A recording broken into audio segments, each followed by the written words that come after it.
Hey everyone, welcome to the ANDIKA Bulletin for Thursday, the 6th of March 2025. It's currently 11:30 a.m. Queensland time.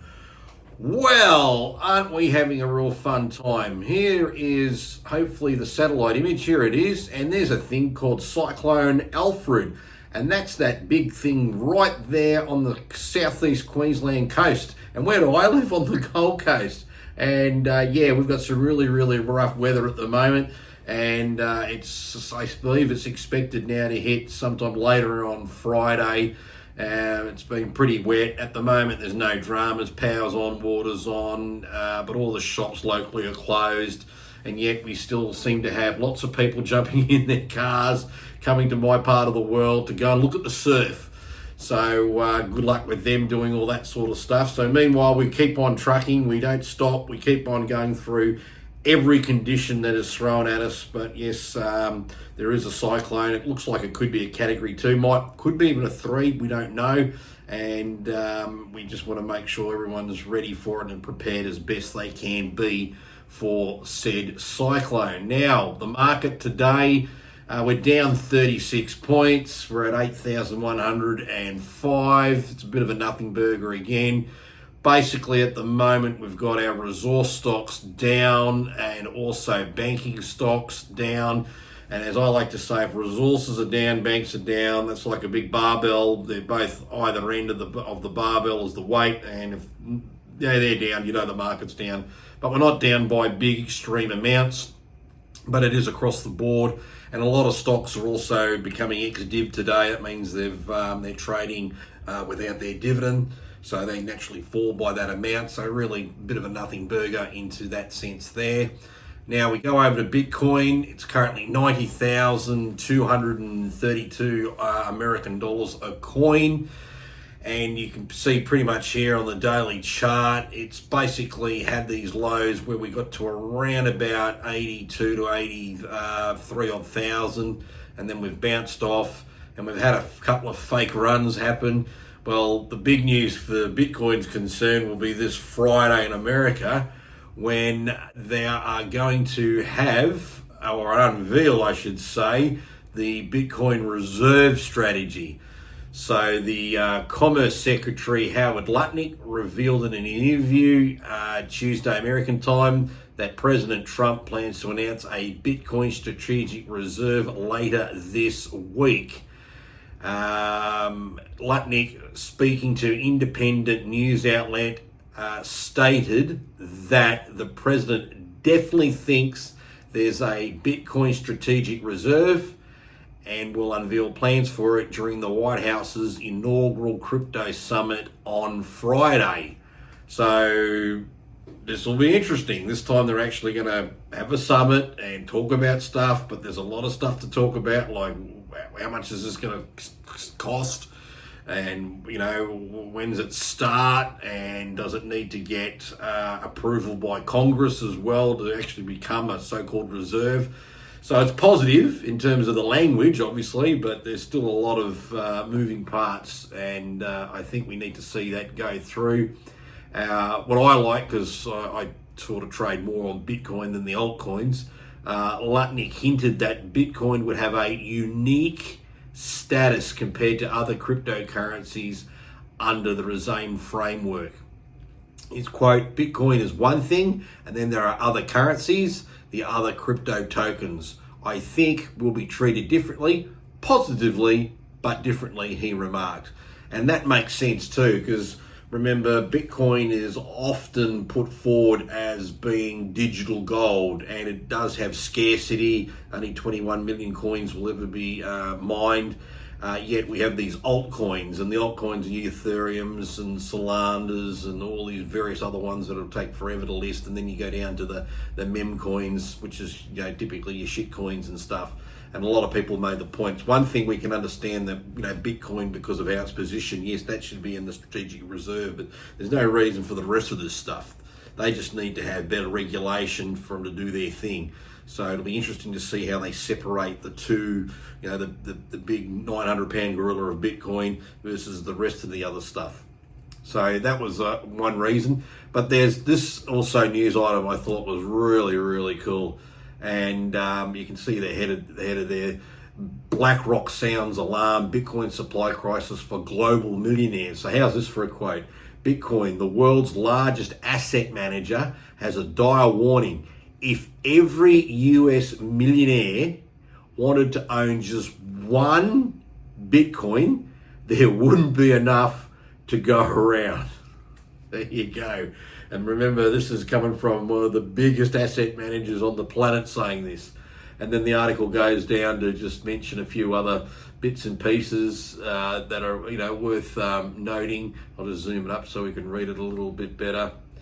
Where is it here?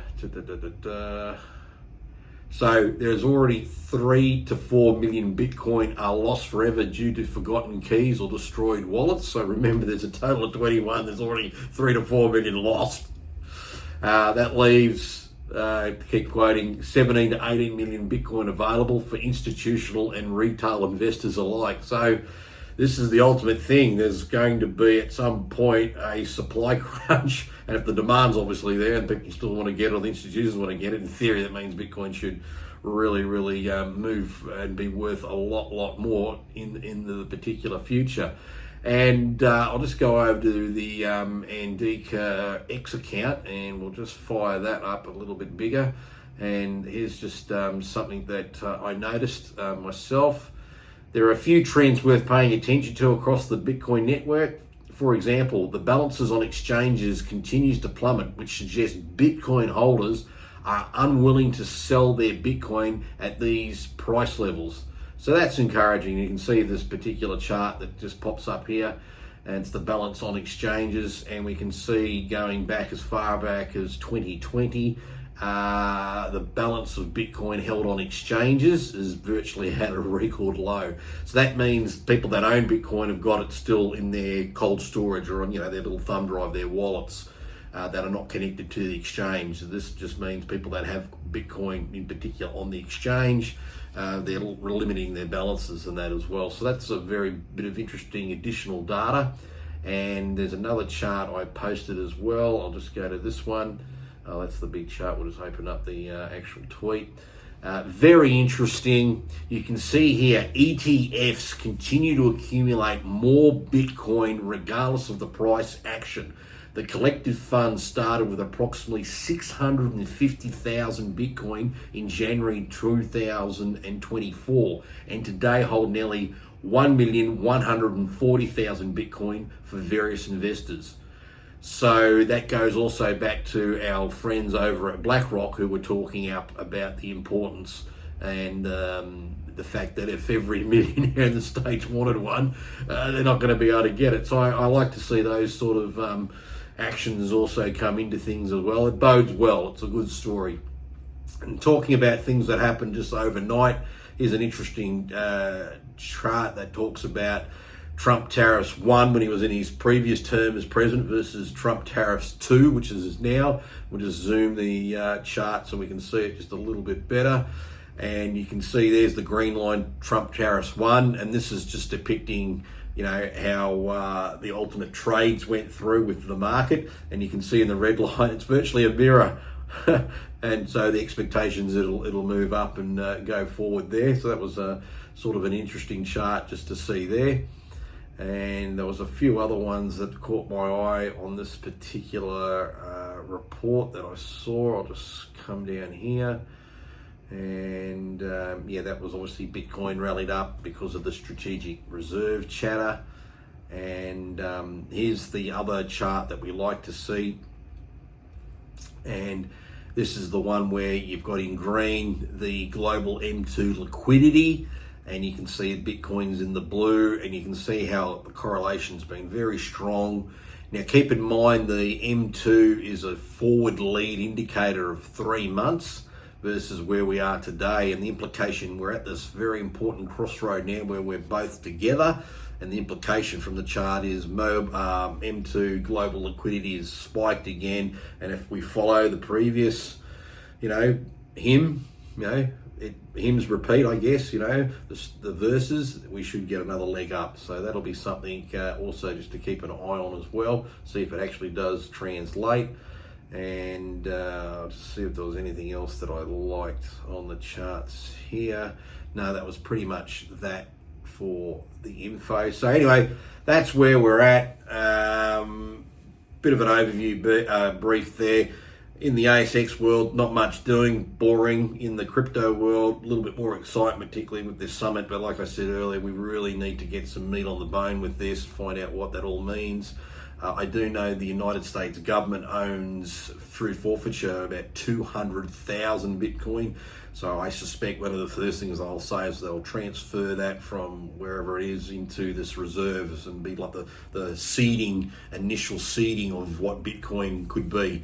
And I know there's a senator there, Senator Loomis. I think she's from Wyoming. She wants ultimately the US government to own 1 million Bitcoin. That means have a program to then buy more and then hold it for 20 years as well. Now, going back to that article that Blackrock said, sounding the alarm, Bitcoin supply crisis, if the US government actually gets this reserve up and running, and they put their forfeiture in there, and they then make a commitment they're going to buy more, how they will justify it and how they'll go about it, and we'll wait and see. Maybe it'll come from Doge dividends, the money Elon's saving in his Doge business against all the craziness the US government spends. Maybe they'll reinvest some of that dough there. I don't know.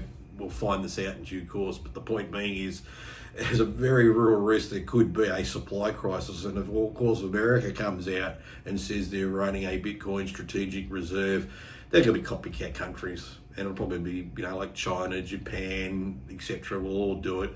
Whether Australia does it, I got no idea. We're probably not smart enough to do it. We're pretty dumb on most things because we still believe in renewable energy.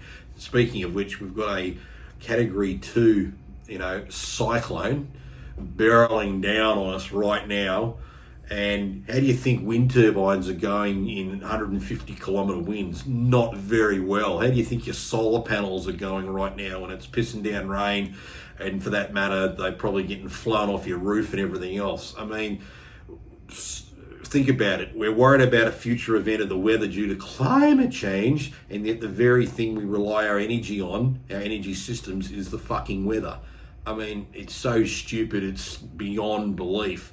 And we have idiots right now trying to say, it's climate change that's caused Alfred. And that idiot premier in Victoria saying, and nuclear power is not the solution. It'll be so dangerous and all that sort of stuff. I mean, these people are so idiotic, and yet they're the people in charge of our country. Anyway, something else just to talk about, something to, put some action into what's a bit of a dull day, at least from a trading point of view. But I hope you liked the video. Please comment below and like the video, and we'll catch up tomorrow. Incidentally, I'm also throwing up every now and then just some videos of what the storm's looking like around my part of the world here in Kira. So you can find them on the YouTube channel. Just search for them. Until then, see you later.